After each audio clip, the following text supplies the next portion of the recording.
144 વર્ષે આવેલા મહાકુંભ મેળામાં પ્રયાગરાજ ખાતે કરોડો હિન્દુઓ છે તે આસ્થાની ડૂબકી લગાવવા, પુણ્યની ડૂબકી લગાવવા છે તે જઈ રહ્યા છે. આ જ રીતે રાજકોટના મેયર છે તે પણ આસ્થાની ડૂબકી લગાવવા માટે મહાકુંભ ખાતે પ્રયાગરાજ પહોંચ્યા હતા તેમની સરકારી ગાડી લઈને.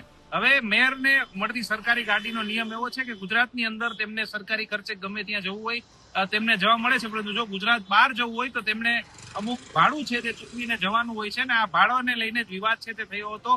જ્યારે સ્ટેન્ડિંગ કમિટી ચેરમેનને પૂછવામાં આવ્યું ત્યારે તેમણે ₹2 પ્રતિ કિલોમીટર ભાડું છે તેવું જણાવ્યું હતું, પરંતુ આ વાત કંઈક નોખી જ સામે આવી હતી.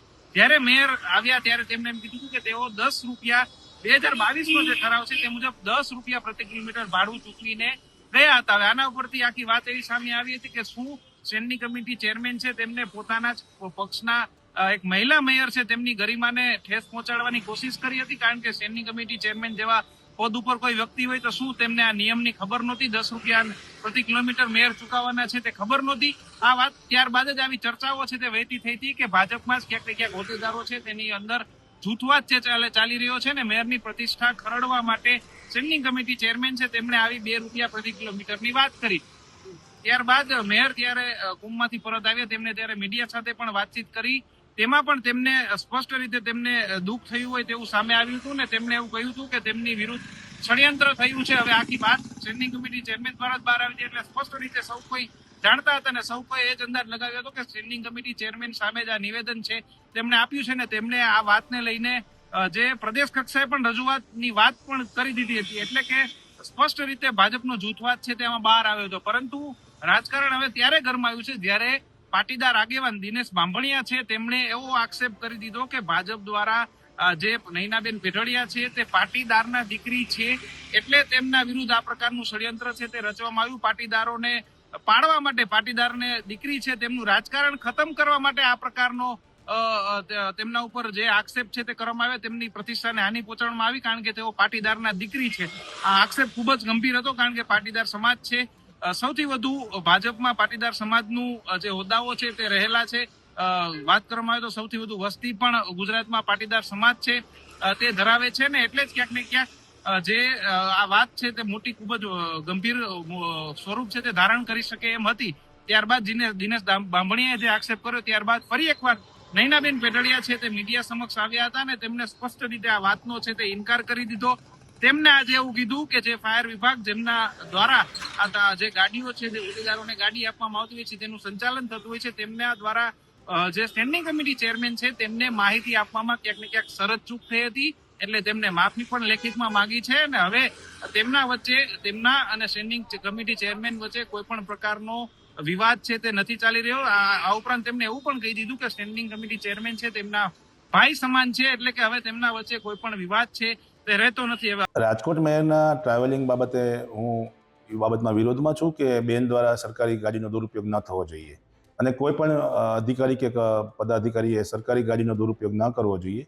પરંતુ જે કુંભના મેળામાં બેનનો પ્રવાસ થયો અને એને નિયમ મુજબની જોગવાઈ મુજબ દંડ કરવામાં આવ્યો અને દંડની રકમ એને ભરપાઈ કરવામાં આવી છે ત્યારે રાજકોટમાં ચાલતા વિખવાદને લઈને પાટીદાર સમાજની દીકરી હોવાના નાતે મેયરશ્રીની સામે જે વિવાદો ઊભા થઈ રહ્યા છે તે એક મેં અઠવાડિયા પહેલાં સમાજની સામે ધ્યાન દોર્યું હતું કે પાટીદાર સમાજના આગેવાનોને ખતમ કરવાનું જે કાવતરું ચાલી રહ્યું છે તેમાં એક સિલસિલામાં એક નામ વધારે ઉમેરાયું છે.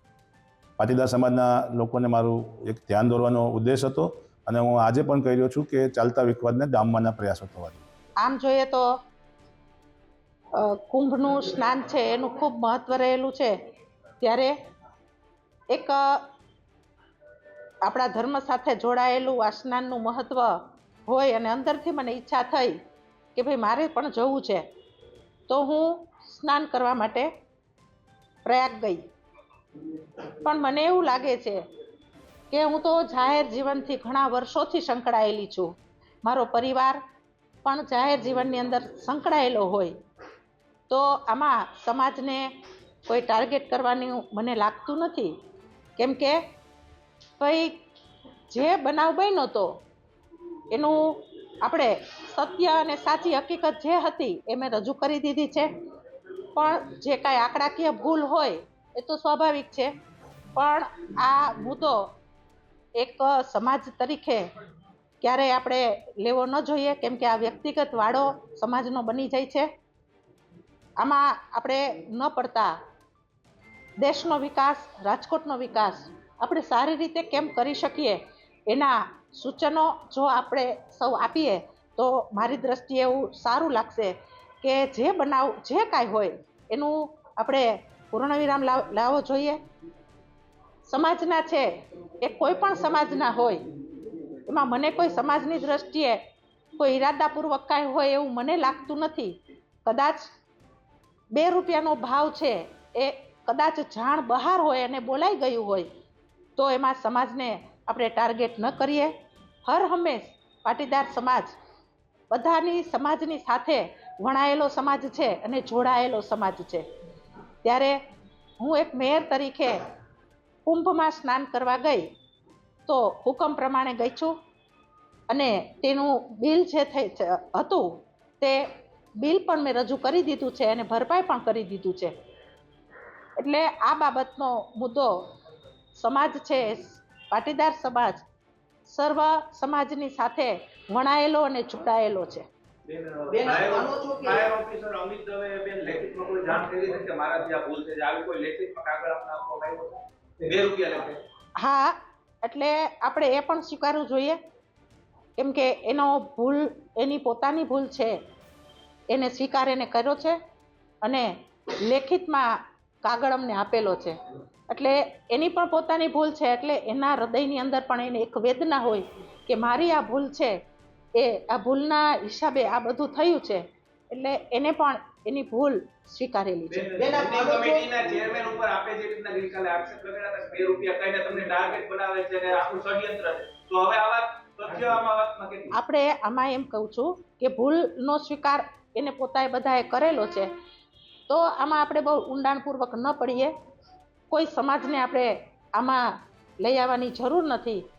પાટીદાર સમાજ સર્વ સમાજની સાથે સંકળાયેલો છે અને ત્યારે તો આ સમાજની પ્રગતિ અને આ દેશની પ્રગતિમાં એની પણ ભૂમિકા છે સમાજની. પાટીદાર નેતા દિનેશ બાંભણિયા મેદાને આવ્યા છે, એવું કહે છે કે મેયર પાટીદાર સમાજના દીકરી છે એટલા માટે એની સાથે આ ષડયંત્ર કાવતરું કરવામાં આવ્યું છે. તો દિનેશ બાંભણિયાને તમે શું કહેવા માંગો છો? પાટીદાર સમાજે મેદાને ઉતરવું જોઈએ કે નહીં? ના, હું કહું છું કે પાટીદાર સમાજ એ બધા સમાજની સાથે સંકળાયેલો સમાજ છે, ત્યારે આ મુદ્દો છે એ હું જાહેર જીવનમાં વર્ષોથી સંકળાયેલી છું. પાટીદાર તરીકે જ્યારે પાર્ટીએ મને અહીંયા એક તક આપેલી છે, ત્યારે આ તકને આપણે રાજકોટના વિકાસના કામની અંદર આપણે કેટલું કામ સારું કરી શકીએ, પણ હું કહું છું સમાજને આમાં એક ગેરમાર્ગે દોરવામાં આવી રહ્યો છે.